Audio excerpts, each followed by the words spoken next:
Nir Eyal is the author of Indistractable, which is one of my favorite books on productivity and focus.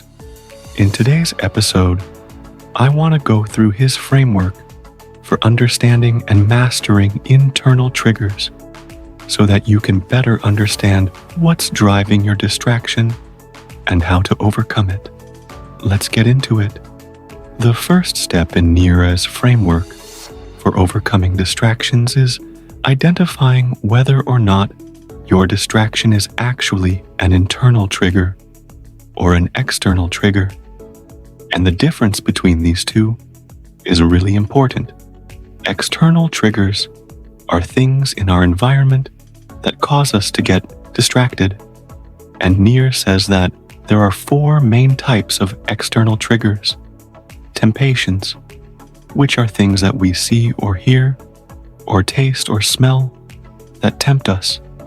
Information triggers, which are things like pings and dings and buzzes from our devices. Social triggers, which is really just other people. And lastly, he talks about novelty seeking. These are all external triggers because they're things in our environment.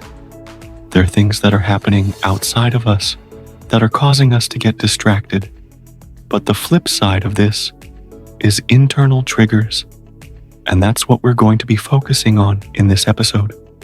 So to give you some examples of internal triggers, you might have low energy, boredom, anxiety, cravings, stress, loneliness, sadness, anger.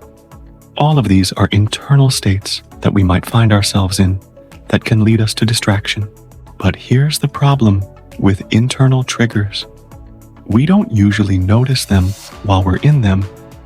You don't notice that you're bored. You don't notice that you're lonely or stressed. Usually only when we look back after we've gotten distracted do we realize, oh, that's why I got distracted. I was feeling this way at the time. So what Nir recommends is that we prepare for internal triggers before they become problematic. And the way that we do that is by identifying and labeling what we're feeling and then deciding ahead of time what we're going to do about it once we notice it. So let's walk through the framework that he gives us for doing exactly that. Step 1 in his framework is identify your internal triggers. What are those feelings that you have that cause you to get distracted? Is it boredom? Is it anxiety? Is it stress? Is it loneliness? Write down the list of things that you know cause you to get distracted. I would also recommend that you take it one step further and identify what leads to those feelings. So for example, if you feel stressed, what is it about your life that's causing you to feel stressed? Or if you're feeling lonely, what is it that's causing you to feel lonely? Maybe you haven't spoken to enough people today, or maybe you haven't connected with your partner enough lately.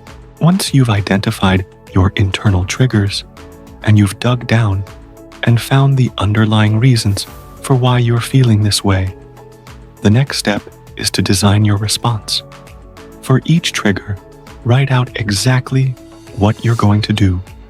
And the way that you should think about this is, would you rather be in the present moment but distracted? Or would you rather be in the future moment, focused but bored or stressed or whatever the case may be? If you would rather be in the present moment, even if it means being distracted, then ask yourself, what would it look like to design my day such that I'm never in a position where I'm experiencing this internal trigger?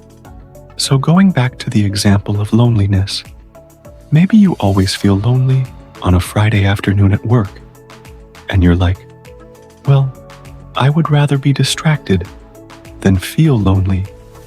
Well, what does it look like to design your day such that you're never lonely on a Friday afternoon? Maybe that means that you make plans every Friday afternoon after work to hang out with friends, or connect with your partner, or send out a group text, or make some phone calls.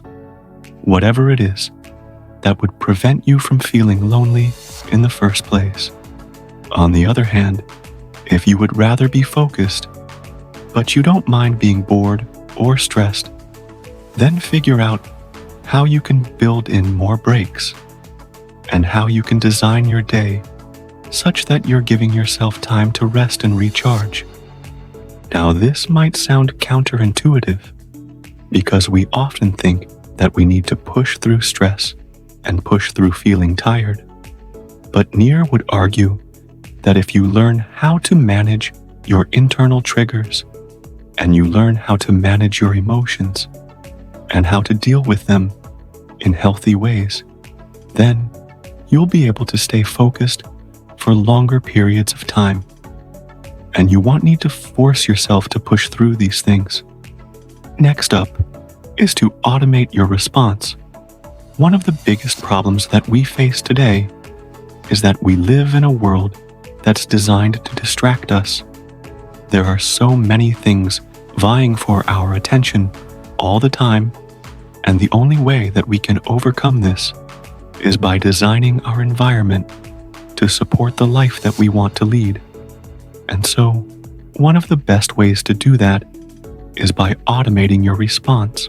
So, if you know that you get distracted because you're lonely, then set up a recurring call with a friend or with your partner every single week. Automate that so that you never have to think about it. Automate your environment so that it supports the outcome that you want to achieve. And here are a few examples of how you can automate your response. So, for example, if you know that you get distracted when you're stressed, set up a daily meditation, set up a nightly yoga session. That's something that I do. I have yoga that I do every night, and I try to meditate every morning. That's my response to stress. That's my way of managing it. So automate it, put it in your calendar, make it recurring, make it something that happens every single day without fail. Also, if you know that you get distracted when you're anxious, set up an exercise routine. Exercise is a great way to manage anxiety. It's a great way to manage stress. Or if you get distracted because you're bored, automate your response by scheduling in breaks during your workday. Schedule in time to check your social media. Schedule in time to watch Netflix. Schedule in time to do the things that you enjoy doing so that you're not constantly pushing yourself to stay focused, but instead, you're allowing yourself time to rest and recharge. Lastly, you want to monitor your progress and evaluate whether or not your framework for managing internal triggers is working, or if you need to tweak it over time. The reason that I love Nir's framework so much is because it allows us to prepare for distraction. So often, the way that we approach productivity and focus is that we try to avoid distraction, or we try to eliminate distraction, but we never give ourselves permission to actually plan for it. And Nir's framework gives us that permission, and I think that's really helpful. Now, one thing I will add to Nir's framework is that sometimes when we're trying to improve our focus, we get caught up in trying to identify all of the things that we're not doing right. We think that the reason that we're distracted is because of all the bad habits that we have. But I think that reframing this and thinking about it in terms of identity can be really helpful. So instead of thinking about all the things that you're not doing right, think about the type of person that you want to be. Who is that person? What does their day look like? What decisions do they make? What behaviors do they engage in? When they're feeling stressed, what do they do? When they're feeling lonely, what do they do? When they're feeling bored, what do they do? When they have downtime, What do they do? Really get clear on who is the kind of person that you want to be, and then start to model your internal trigger framework around that identity. Now, if you want to learn more about how to become that kind of person and how to change your identity, I talk all about that in this video here. So thank you so much for watching, and I'll see you in the next episode.